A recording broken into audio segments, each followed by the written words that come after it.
2047 में कैसा होगा भारत।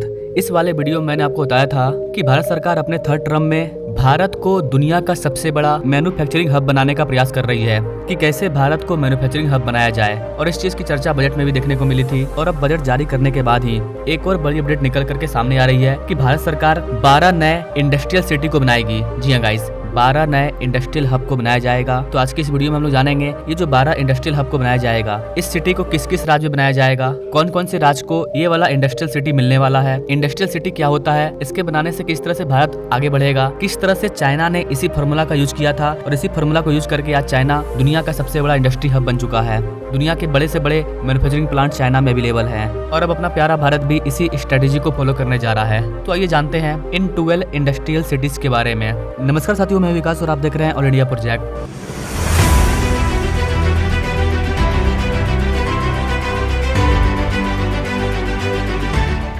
दोस्तों, भारत सरकार ने अपने 10 साल के कार्यकाल में उत्तर प्रदेश में ग्रेटर नोएडा सिटी को और गुजरात में ढोलरा सिटी को एक नए सिरे से तैयार करने का प्रयास किया है। और ठीक वैसे ही ग्रेटर नोएडा और ढोलरा जैसे 12 नए इंडस्ट्रियल सिटीज को हम लोग बनाएंगे पूरे भारत में। इसमें भी गाइस बोला गया है कि ये जो 12 नए इंडस्ट्रियल सिटीज होंगे, इसमें से 2 इंडस्ट्रियल सिटीज आंध्र प्रदेश में आएंगे और एक बिहार में। यानी बाकी का किस राज्य को मिलेगा वो पता नहीं। बिहार और आंध्र प्रदेश ये दोनों कंफर्म है, यहाँ पर इंडस्ट्रियल सिटीज आने वाले हैं। ये तो खैर नया सिटी हो गया। अब अगर बात करें कि भारत में टोटल कितने इस तरह के इंडस्ट्रियल सिटीज अवेलेबल हैं, तो यहाँ पर आप लिस्ट देख पाओगे। नंबर 1 पर धोलेरा है, जिसे कि गुजरात में बनाया जा रहा है। ये बहुत ही गजब का सिटी होने वाला है। इस पर मैंने ये वाला वीडियो अपलोड किया है। आपने अगर इसे अब तक नहीं देखा तो जरूर देखना कि गुजरात का धोलेरा सिटी किस तरह से सिंगापुर को मात देगा। एक्चुअली में गाइस, पीएम मोदी के 10 साल के कार्यकाल में टोटल 8 सिटी को तैयार किया गया है, स्पेशल इंडस्ट्रियल सिटी को, जिसमें धोलेरा नंबर 1 पर है। दूसरे नंबर पर है महाराष्ट्र का एयोरिक सिटी। इसके अलावा गाइस आपको बता दें कि के द्वारा जो सेमीकंडक्टर प्लांट को सेटअप किया जा रहा है, उसको भी गुजरात के धोलेरा में ही सेटअप किया जा रहा है। जिस सिटी में सेमीकंडक्टर का इंडस्ट्री होगा, वो सिटी तो ऐसे ही आगे बढ़ जाएगा। यहाँ पर आप गुजरात के धोलेरा के लोकेशन को चेक कर सकते हो। अहमदाबाद में ये पड़ता है। यहाँ पर एक स्पेशल इंडस्ट्रियल रीजन को भी डेवलप किया जा रहा है। दूसरे नंबर पर महाराष्ट्र के औरंगाबाद में औरंगाबाद इंडस्ट्रियल सिटी को बनाया जा रहा है। औरंगाबाद इंडस्ट्रियल सिटी को शॉर्ट फॉर्म में औरिक भी बोला जाता है। तीसरे नंबर पर मध्य प्रदेश के इंदौर के बगल में जो उज्जैन है, उज्जैन में विक्रम उद्योगपुरी इंडस्ट्रियल सिटी को बनाया जा रहा है। नंबर 4 पर है महेंद्रगढ़ सिटी, जिसको कि हरियाणा में बनाया गया है। महेंद्रगढ़ में नंगल चौधरी के नाम से एक इंडस्ट्रियल सिटी को बनाया गया है। नंबर 5 में कर्नाटक का जो तुमकुर का एरिया है, वहाँ पर एक इंडस्ट्रियल सिटी को बनाया गया है। नंबर 6 पर है कृष्णापट्टनम, जिसको कि आंध्र प्रदेश में ऑलरेडी बनाया गया है।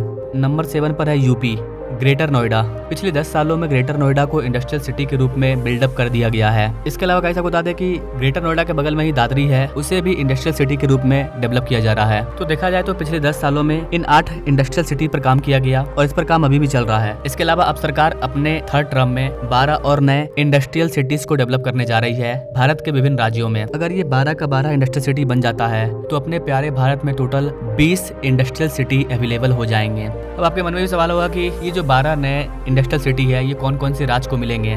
तो जैसा कि मैंने आपको बताया, 2 तो आंध्र प्रदेश को मिल गया, एक बिहार को मिल गया, इसके बाद एक पंजाब को मिलेगा, एक हरियाणा को मिलेगा, एक उत्तर प्रदेश को मिलेगा, एक उत्तराखंड को मिलेगा, एक तेलंगाना को मिलेगा, एक महाराष्ट्र को मिलेगा। 12 अलग अलग लोकेशन में इन सारे सिटीज को बिल्डअप किया जाएगा। देखिए, हर जगह इंडस्ट्रियल सिटी चलेगा भी नहीं। अगर हम किसी ऐसे क्षेत्र में जाकर के इंडस्ट्रियल सिटी को डेवलप कर देते हैं, जैसे कि मान लीजिए जम्मू कश्मीर में, वहाँ पर इंडस्ट्रियल सिटी नहीं चलने वाला है। इंडस्ट्रियल सिटी वहीं पर हम डेवलप कर सकते हैं जहाँ पर हाई क्वालिटी के टेक्नोलॉजी अवेलेबल हो, जो कि बड़े बड़े शहरों में अवेलेबल है। बहुत अच्छा बात है कि बिहार को भी एक इंडस्ट्रियल सिटी मिलने जा रहा है, और ना इस साइड तो इस तरह के सिटी देखने को मिलते ही नहीं थे। यहाँ पर आपको बता देगा इसके जितने भी 12 लोकेशन को चूज किया गया है, वो सारे के सारे डेडिकेटेड फ्रेट कॉरिडोर और हाईवे एक्सप्रेसवे के बगल में है।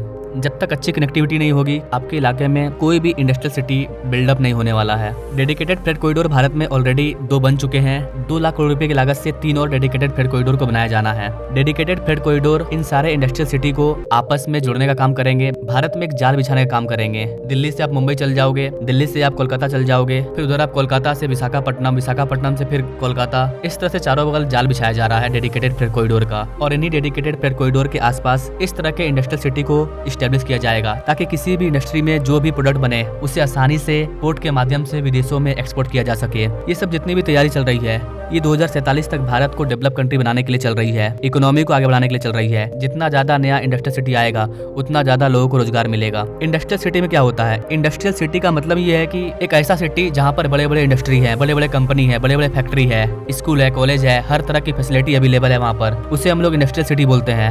और इन सारी चीजों में लाखों लोगों को रोजगार मिलता है। जितने नए नए कंपनी आएंगे, हर कंपनी में लोगों को रोजगार चाहिए, हर कंपनी को लोगों की जरूरत है। किसी भी इंडस्ट्रियल सिटी को बनाने में 10 से 15 साल का समय लग जाता है। एग्जाम्पल है गुजरात का धुलेरा सिटी को बनाने में 10 साल से ज्यादा का समय बीत चुका है। अब तक ये पूरी तरह से बनकर के तैयार नहीं हुआ है, जबकि ये ड्रीम प्रोजेक्ट है सरकार का। तो इंडस्ट्रियल सिटी को बिठाने में काफी टाइम लगता है। यहाँ पर जब तक बड़े बड़े इन्वेस्टर अपना पैसा इन्वेस्ट नहीं करेंगे तब तक ये सिटी बनकर के तैयार होने वाला नहीं है। सरकार के पास इतना पैसा नहीं है कि सरकार अपना सारा पैसा लगा करके इस तरह की सिटी को डेवलप कर दे। जब तक बड़े बड़े बिजनेसमैन का हाथ नहीं आएगा तब तक कोई भी इंडस्ट्रियल सिटी बिल्डअप नहीं होने वाला है। यही कारण है कि सरकार अब छोटे स्केल पर छोटे छोटे इंडस्ट्रियल सिटी को बना रही है हर एक जगह पर, ताकि भारत के हर एक राज्य को इंडस्ट्रियल सिटी भी मिले। और ये जो इंडस्ट्रियल सिटी है ये जल्द से जल्द बनकर के तैयार हो। इन शहरों को डेडिकेटेड फ्रेट कॉरिडोर के बगल में इसलिए बनाया जा रहा है क्योंकि वहाँ पर ऑलरेडी इंफ्रास्ट्रक्चर पहले से बिल्डअप है, तो कनेक्टिविटी मिल जाएगी पहले से ही। कनेक्टिविटी के लिए हमें रोड तैयार नहीं करना पड़ेगा। अब बस सिर्फ सिटी को बसाना है और इंडस्ट्री वगैरह को स्टेब्लिश करना है।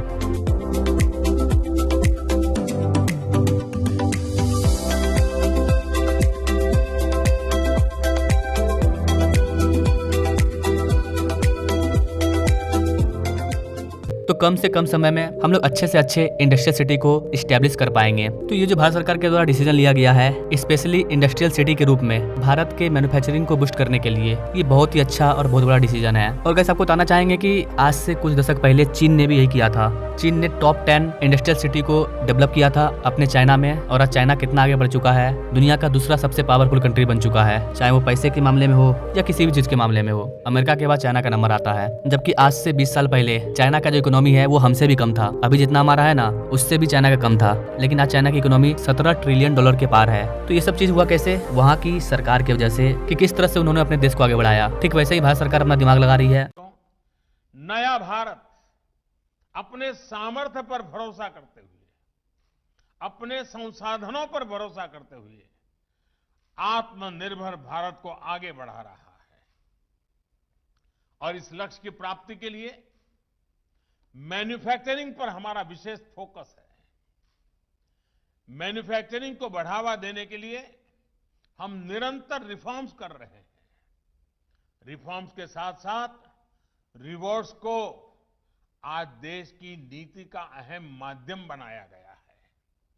पहली बार 10 से ज्यादा सेक्टर्स को एफिशिएंसी और प्रोडक्टिविटी आधारित इंसेंटिव के दायरे में लाया गया है। अब ये चीज आगे देखने को मिलेगा कि ये सिटी कब तक बनकर के तैयार होती है। इससे रिलेटेड कोई अगर बड़ी अपडेट आती है तो मैं उस पर अलग से सेपरेट वीडियो ला दूंगा। बाकी आपका इन सारी चीजों के बारे में क्या सोचना है, आप अपने राय कमेंट बॉक्स में जरूर दीजिएगा। बाकी मिलेंगे अगले वीडियो में एक नई जानकारी के साथ। तब तक के लिए जय हिंद।